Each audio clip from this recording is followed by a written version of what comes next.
Shalom, call halal, Yahweh Ba'Shem Shai, Bahashem Rakakwadash. Double honors into the apostles, double honors into the elder bishops. Salutations to all my fellow laborers doing this work in truth and sincerity, risking their lives and their freedom to do so now more so than ever. To the scattered elect that are scattered around the four corners of the earth among the heathen that look like the heathen nations. And to the Akwaf that are listening and learning, to you I say Shalom. This is your brother Malcolm from the branch of the Great Millstone here in Chicago, continue with this part 3 and the final lesson in a dictionary of the Bible by John D. Davis. And look, I found one for $23 and the third edition. So Yahweh Ratazah, I'm going to go ahead and order it because the one that I'm holding, I saw it for like 144 or 147 or something like that. So to get the one I actually want the first volume, but you know, chances of getting that one. But this third volume for 23, I think I'm gonna order that. So the water Yahweh Ba'Shem Shy. And I was able to find 3 different angles of the book so that you can differentiate between the 3 different videos, you know, for the edification. So the water again for Yahweh Ba'Shem Shy. So I'm gonna continue on page 465. I think I read about the death of Eleazar, but I hadn't gone to the in the Bible dictionary, but I hadn't gone to the scripture yet. So I'm going to just start there. And it says, and shortly before another brother, Eleazar, had been crushed to death underneath an elephant, which he had wounded in battle. During the leadership of Jonathan, the Syrians were occupied with civil war. So favor of the Jews was sued for, and Jonathan was able to strengthen his position. He made a treaty with the Romans and also with the Spartans. That's what I wanted to get to. With the Spartans. Very important history because the Spartans were real. They have been regarded as probably the most fiercest and elite, skilled in battle warriors that ever been. And it come to find out that they did not look like the people represented in the famed movie The 300. All right. The Spartans were indeed Negroes. They were of the stock of Abraham. They were Israelites. This fact causes a serious rift in Edomite history and white history as professed, because now you understand another one of the reasons why they keep the Apocrypha out of the Bible. Because if you were to have the Jewish ran Hollywood, which they do, all right, and it's not being anti anything by saying that. They control Hollywood. They're the biggest movie producers, and they own the movie companies, and et cetera, et cetera. All right, the whole Harvey Weinstein, scandal, all that went on. He's not alone. But if they were to make a movie and profess them to be Israelites, that would cause an even further rift between the Edomite race, because normal Edomites, or should I say Edomites that don't identify as being Jewish, especially the Greeks, gravitate and hold that history dear to themselves. All right, and that will cause a lot of confusion, a lot of hatred, which is already there in the Edomite race, because they are divided, because Amalek has basically shitted on his own people. All right, so let's go to the scriptures. Let's go to the Apocrypha and find the account of when Eleazar fell in battle in the book of the Maccabees, and then we'll go and identify in the Bible, in the Apocrypha, which is the Bible, which is a part of the Bible, always has been. The receipts, the evidence is that the Spartans are of the seed of Abraham. As a matter of fact, they were Southern Kingdom, so that would mean they would be Judah, Benjamin, or Levi. More than likely a mixture of all 3, which happens to be today the majority of the Negroes that came here to the Americas doing slavery, that also went to the islands doing slavery, and went to South America doing slavery. All right. So, the Haitians being the Levites, the people in the West Indies being mostly Benjamin, and then the ones who were brought to America being Judah. But this is 1 Maccabees 6:41, and it reads, Wherefore all that heard the noise of their multitude and the marching of the company and the rattling of the harness were moved, for the armies was very great and mighty. Then Judas and his host drew near and entered into battle, and there were slain of the king's army 600 men. All right. So the Maccabees was getting down, man. All right. To have seen this with your own eyes would be amazing. Like I said, if they made a movie out of this man, because I think I said in the first portion of this video, episode number one, that my favorite series of all time is The Last Kingdom. And the battles in The Last Kingdom were phenomenal. They were phenomenal. All right. I can only imagine, what a high level, produced movie about the Maccabees would look like. Because, what's his name? Wanted to do it. I'm trying to think of his name. I see his face, but I can't get his name. He wanted to actually do a movie about the Maccabees, and Hollywood shut him down, and now I know why. The Lethal Weapon guy. Mel Gibson. Mel Gibson wanted to, after he did the Passion of the Christ, which was very controversial, the Amalek got very upset about that. He wanted to do a movie about the Maccabees, in the spirit of Braveheart, and none of those were white people, by the way. Okay. That really makes the so-called white man mad, but it's true. He lied. The cast in that movie should have been all Negroes. It was the only white people that should have. White people would have been servants and low-level people during that time. The few of them that weren't up in the Caucasus Mountains. All right, but anyway, back to the Bible. It says, then Judas and his host drew near and entered the battle. And there was slain of the king's army 600 men. And Eleazar, also named Saravan, perceived that one of the beasts armed with the royal harness was higher than all the rest, and supposing that the king was upon him. So that's where they, when you watch the battle scene in the in Lord of the Rings with the men on the giant elephants. With the harness on top, with the soldiers on top, with arrows. That's what we're talking about. So it had to be a mighty elephant, pretty big for him to ride under on a horse. Okay? That's a large animal. And it's going to show you that these large creatures, it wasn't millions of years ago, just like it wasn't, tens of thousands of years ago when the Edomites were in the cave. That was during the Dark Ages, when they were living Quest for Fire. Look up the movie Quest for Fire. When they were grunting. That curse came upon them that was in Job. Them braying by the bushes and hee-haw, and no language and all that shit. They got taught all that. They got taught how to take baths and how to, speak and all, and be proper. All the etiquette details when they teach etiquette. See, that was taught to them by Negroes that ruled Europe. All right. And I hope it hurts your feelings and make you mad, because if you go and do your diligent research and are honest, you're going to find out that it's absolutely 100% true what I'm saying. All right. So it says, Eleazar, also surnamed Saravan, perceiving that one of the beasts armed with the royal harness was higher than all the rest, and supposing that the king was upon him, put himself in jeopardy, to the end he might deliver his people and get himself a perpetual name, which he did. But, as I read, wherefore he ran upon him courageously through the midst of the battle, slaying on the right and on the left. So he went through the troops, the clashing of swords, the riding, the clash, the ting, and then the slash, and men screaming and blood spurting. People were dying. So Eleazar was cold with it.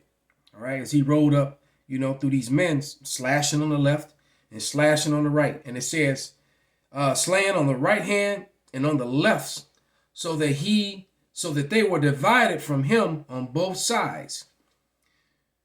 Which done, he crept under the elephant and thrust him under and slew him, whereupon the elephant fell down upon him, and there he died. So unfortunately, he thought the elephant would fall over. He went under the elephant and slew him, but the elephant collapsed straight down. All right? And you got to think all that weight that was on him with all those men on his back, and whatever devices they had that they were using as weapons, with the weight of it, he didn't fall to the left or right. He fell straight down. He collapsed upon whatever strike that he gave him, you know. And that's remnant of the scene. And I don't want to put it up. I would put it up on the screen when you watch the Lord of the Rings, that one big battle. I forget which movie. There was a lot of the Lord of the Rings movies, but that one big battle when they were, I think it was the soldiers of Rohan, and one of the riders, you know, ran under the horse. I mean, under the elephant, and basically he hamstrung him, and the elephant, you know, went off track and crashed into the other, war elephants. But anyway, let's continue. So now we're going to go into that Spartan history. So I'm going to go to First Maccabees, the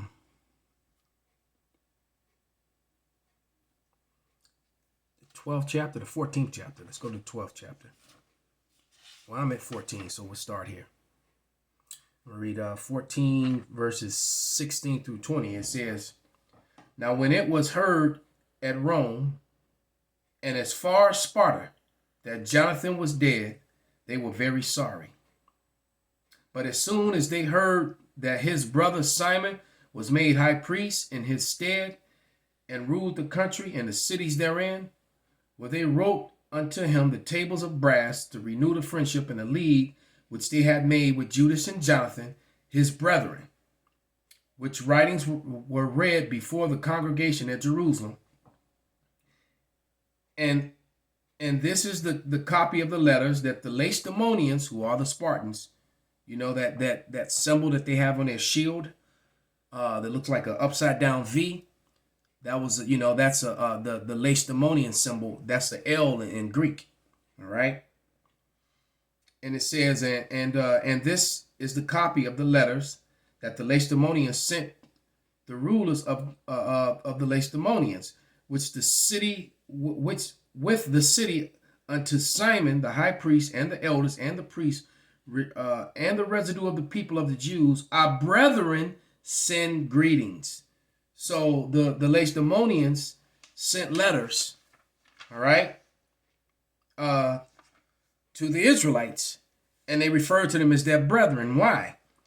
Here's why. This is First Maccabees 12, and I'm gonna start at verse 5. All right, and these are the letters that was written by Jonathan and Judas earlier, and it says, "And in this copy of the letters which Jonathan wrote to the Lacedaemonians, Jonathan the high priest and the elders of the nation of the priests and the other people of the Jews, unto the Lacedaemonians, their brethren, send greetings." And the Lacedaemonians are what? Spartans. Okay? They're Spartans.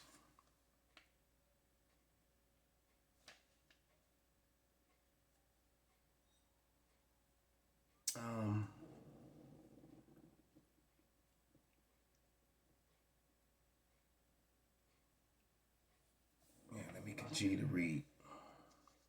Oh, here we go. Oh, I read that already. As far as Sparta. Okay. So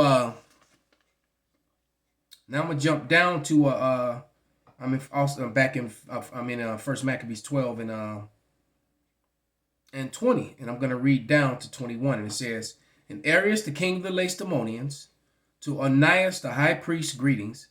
It is found in writings that the Lacedaemonians, those are the Spartans in Sparta, all right, and the Jews are brethren, and they are the stock of Abraham."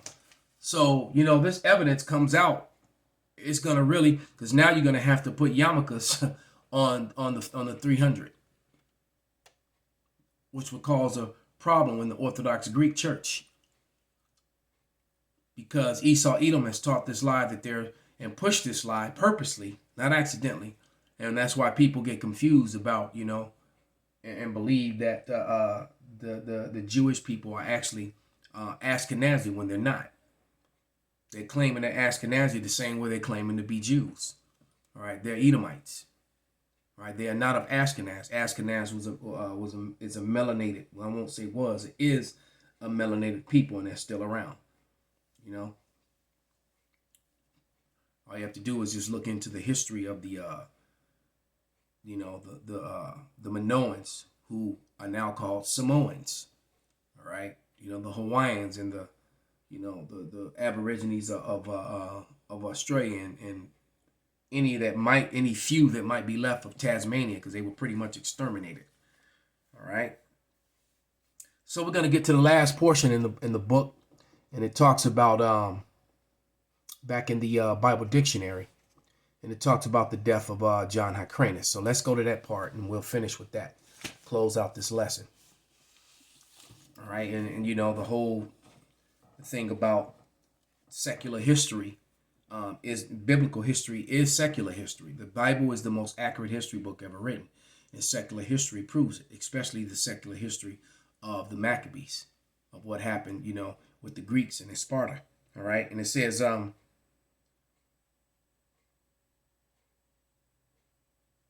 because they even have their own money, the Maccabees, with Matthias and it just happened, Mattathias, their father, and it happened to be that all the coins of the Maccabees that was struck was written in the words on it was all written in the block Hebrew and the ancient Paleo Hebrew.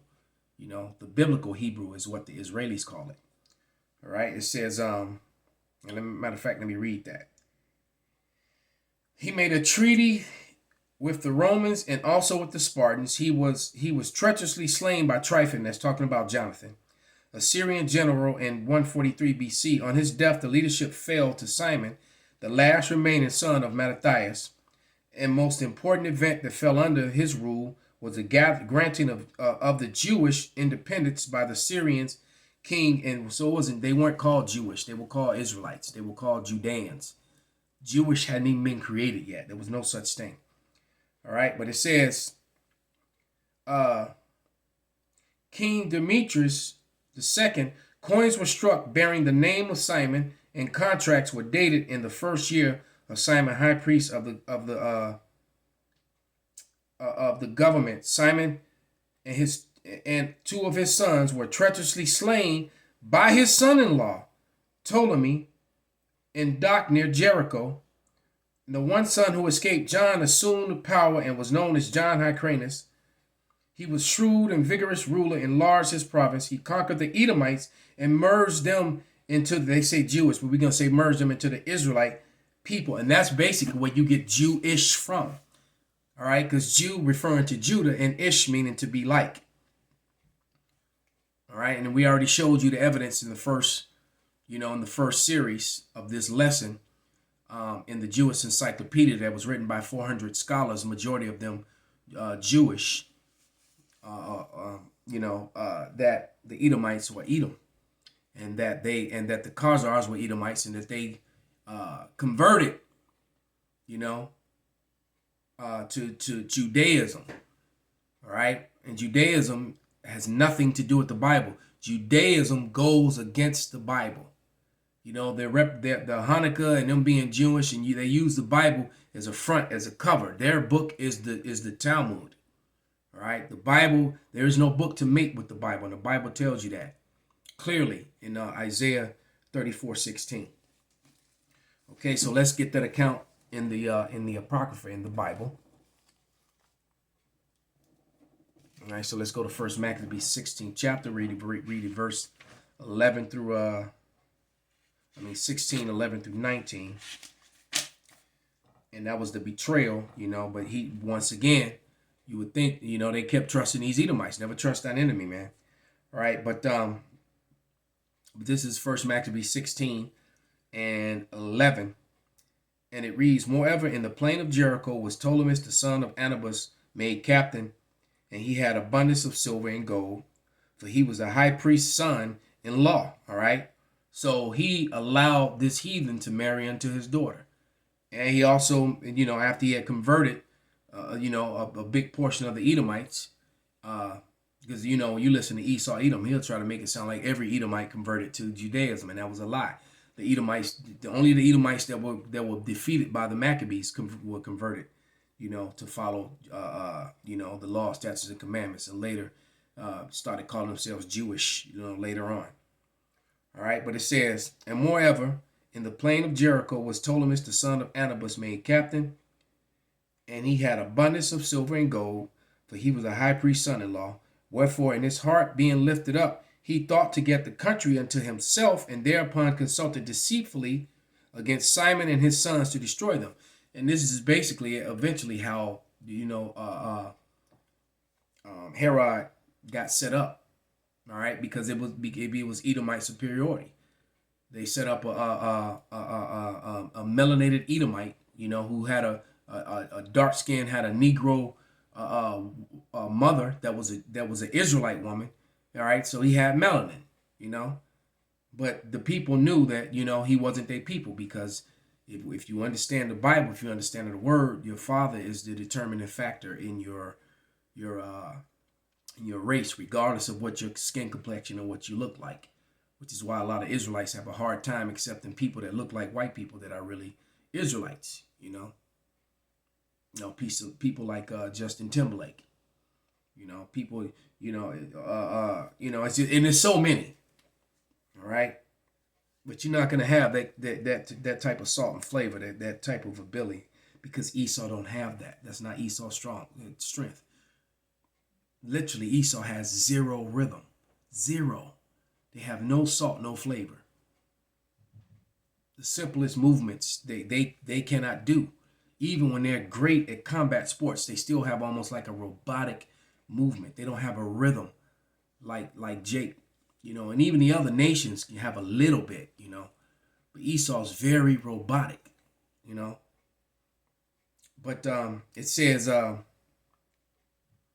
Simon was visiting the cities that were in the country and taking care of the good ordering of them, at which time he came down himself to Jericho with his sons, Mattathias and Judas, all right? And these are his sons named after his father and his brother. In the 137th year, in the 11th month called Sabbat. Wherefore the son of Anubis receiving them deceitfully in a little hole called Dachus, which he had built, made them a great banquet. Howbeit he had hid men there. Reminds me of the scene in another one of my favorite series was Spartacus. And that was a scene when they were dealing with some pirates on a ship, and they actually hid Roman soldiers in the belly of the ship, and they came out of a door, and unexpectedly. And that's basically what happened to Simon. So when they were sitting there drunk and unarmed, these men came out of the secret places. I'm about to read, and it says, which he had built and made them a great banquet. Howbeit he had hid men there. So when Simon and his sons had drunk largely, Ptolemy and his men rose up and took their weapons and came upon Simon in the banquet place and slew him and his sons and certain of his servants, in which doing he had committed a great treachery. Because, that's why they said, when they cease to deal treacherously with thee, thou shalt deal treacherously with them. So it's almost time to deal treacherously with these Edomites. Their day is coming, man. Like I'm going to continue to tell you, Manifest Destiny has a part 2. And it's going to be everything you did is going to get done unto you double. And you people did some horrendous, inhuman things. All right? So everything which is within the law of the Lord is going to get done back to you. All right? And it says, and in which doing he committed a great treachery and recompensed evil for good. All right. So, like I said, matter of fact, let me grab that scripture.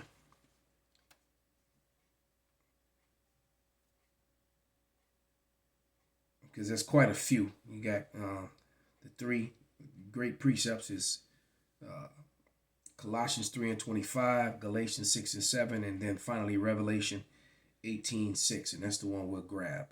I mentioned the other 2, so you can look them up. Don't be so lazy. This is Revelation 18:6, and it reads, reward her even as she has rewarded you, and double unto her according to her works, and the cup which she hath filled, fill unto her double.